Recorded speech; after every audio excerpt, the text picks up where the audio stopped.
Good day everyone. I'm Annie Santos from BSED 1B. Today, come and join me as I discover the nature's beauty of Bungabon, Nueva Ecija.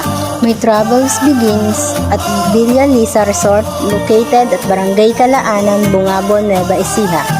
As I enter the resort, despite the hot temperature and its open area of their swimming pool, good news because the water is cold coming from the falls. Aside from that, they have a room for rent that can accommodate your family. The surroundings are relaxing and can give you a peace of mind and free from stress.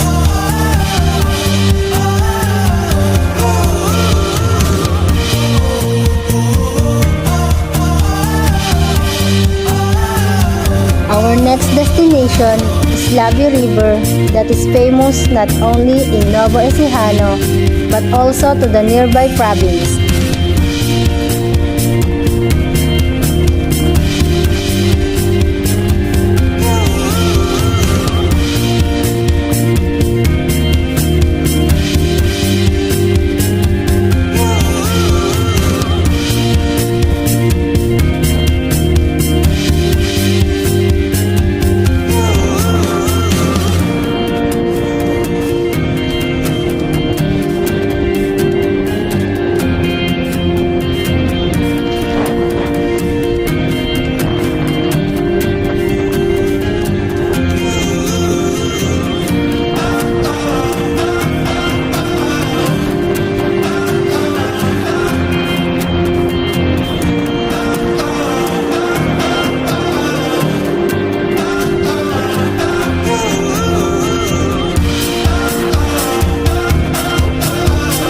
As you can see, many cottages are available for rent in a very cheap price.